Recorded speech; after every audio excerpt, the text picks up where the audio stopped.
شیخ ہمارے بعد بھائی جو ہے نا قرآن آتے ہیں قرات کرتے ہیں پنجابی لہجے میں. ایک تو سوال یہ ہے، اور دوسرا کیا جب قاری قرات کرتا ہے لمبی مد کرتا ہے تو ایک آیت پڑھ رہا تھا قل یا ایھا الکافرون، پیچھے سے بھائی کہہ رہے ہیں سبحان اللہ، ذرا اس بارے میں ذرا وضاحت کریں. اللہ کا رسول یہ دو باتیں آپ نے ابھی پوچھی ہیں. ایک تو یہ ہے کہ وہ علماء جو پنجابی لہجے میں قرآن پڑھتے ہیں، قرآن مجید کا یہ وصف بیان ہوا ہے بلسان عربی مبین. قرآن عربی زبان میں نازل ہوا ہے اور عربی زبان میں ٹیڑھی میڑھی نہیں، مبین. اس لیے قرآن مجید کو عربی زبان میں ہی پڑھنا چاہیے. زین القرآن باصواتکم فإن الصوت الحسن یزید القرآن حسنا. قرآن مجید کو زینت کے ساتھ پڑھو، اچھی آوازوں کے ساتھ پڑھو، جو اس کی زینت کو اور زیادہ کر دیتا ہے. آپ اندازہ کیجئے کہ انسان جب پڑھ رہا ہوتا ہے ریاکاری کا بہت شبہ ہوتا ہے، لیکن اس کے باوجود کیا کہہ دیا، من لم یتغن بالقرآن فلیس منا. جو اس کو خوبصورت پڑھتا نہیں وہ ہماری امت سے ہی خارج ہے. اتنی تاکید آئی ہے.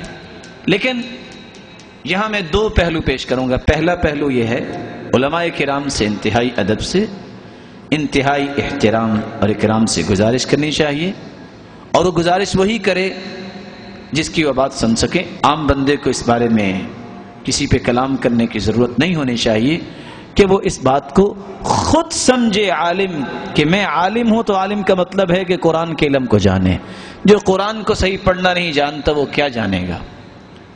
ایک بات. اور اگر کسی کو نصیحت کا موقع ملتا ہے اکیلے انتہائی احترام کے دائرے میں رہ کے ان سے گزارش کرے کہ قرآن کی آیت آپ نے اس طرح پڑھی ہے، یہ ٹھیک نہیں ہے. لیکن جہاں یہ بات کبھی نہ بھولیے گا، ہم صرف چاہتے ہیں قرآن کو قرآن پڑھا جائے. طرزوں میں پڑھنا چاہتے ہو پڑھ لو. کیوں؟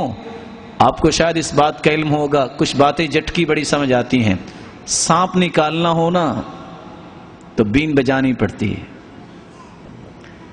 گاؤں دیہاتوں میں اگر صحیح اسلام پہنچایا ہے تو انہی علماء نے پہنچایا ہے، جہاں اردو بولنے والے اور طرز نہ بنانے والے نہیں پہنچ سکے.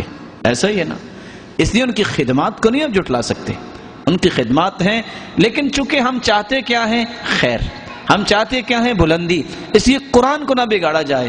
بلکہ حقیقت بات تو یہ ہے کہ قرآن کی اصل میں چونکہ مجلس خاصی ہماری لمبی ہو گئی ہے، میں آپ کو مثال کچھ دے دوں تو آپ سمجھ جائیں کہ اصل بات کیا. اذان کو دیکھ لیں، اللہ اکبر، اللہ بہت بڑا ہے، اور اس کو پڑھا جائے اللہ اکبر. ابن باز رحمت اللہ علیہ نقل کرتے ہیں یہ جائز نہیں ہے. کیوں؟ اکبار یہ کبر کی جمع ہے، اور کبر طبل کو کہتے ہیں، یعنی اللہ بہت بڑا ڈھول ہے. نعوذ باللہ، یعنی اللہ سبحانہ وتعالی یہ جاتے ہیں.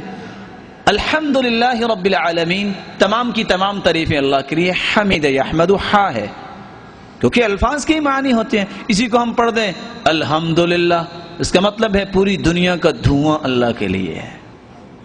اب دیکھیں، ان اللہ علی کل شیء قدیر، قادر یقدر سے ہے کہ اللہ ہر چیز پہ قادر ہے. اس کو آپ چھوٹے کاف سے پڑھ دیں جس سے کتاب لکھی جاتی ہے. اللہ ہر چیز پہ قدرت رکھنے والا ہے. نعوذ باللہ من ذالک. قل هو اللہ احد، کہو اللہ ایک ہے. اب قال یقول سے قل امر ہے، اللہ کی توحید ہے. اور کہا جائے قل هو اللہ احد، اکل یاکل سے بھی کل، کھاؤ اللہ ایک ہے. فصل لربک وانحر، ہا کے ساتھ، ہا جس کے ساتھ حلوہ لکھا جاتا ہے، اس کا مطلب ہے قربانی کیجئے. یہی تو ایک نص ہے قربانی پہ. اس کو پڑھیں فصل لربک وانحر. میں ایک مثال پیش کر رہا ہوں. کیا مطلب ہوگا؟ میرے پیارے پیغمبر اپنے رب کی نماز پڑھیے اور اپنے رب کو ڈانٹیے. ہاں، نہارا ینہر، اما السائل فلا تنہر، قرآن میں آیت ہے. جب سوالی آئے تو ڈانٹیے نہ. بلکہ میں تو یہ کہتا ہوں کہ حدیث کو پڑھتے وقت بھی انسان اگر خیال نہ کرے تو معنی بگڑ جاتے ہیں. میں ایک مثال پیش کرتا ہوں، شاید آپ کے پاس کیسٹ میں ہوں.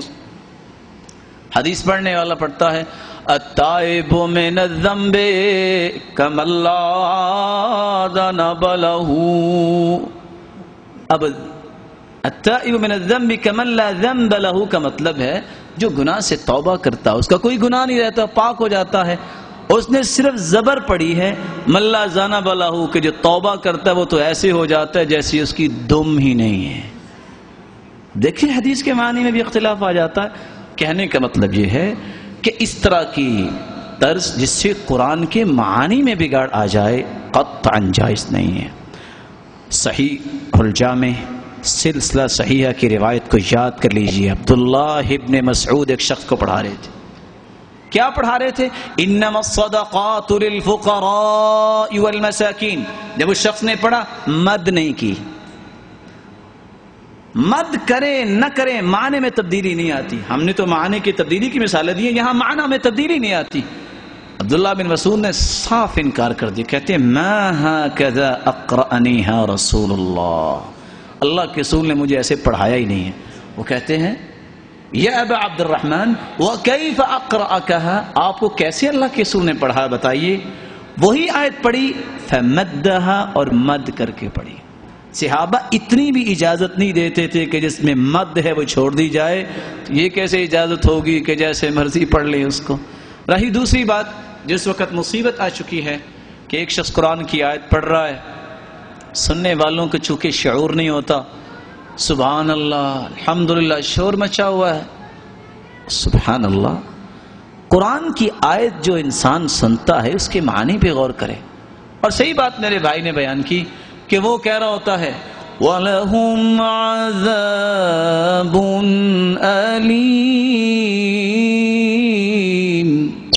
ان کے لیے دردناک عذاب ہوگا، تو لوگ کیا کہہ رہے ہوتے ہیں؟ سبحان اللہ، موجاں ہو جان گیا۔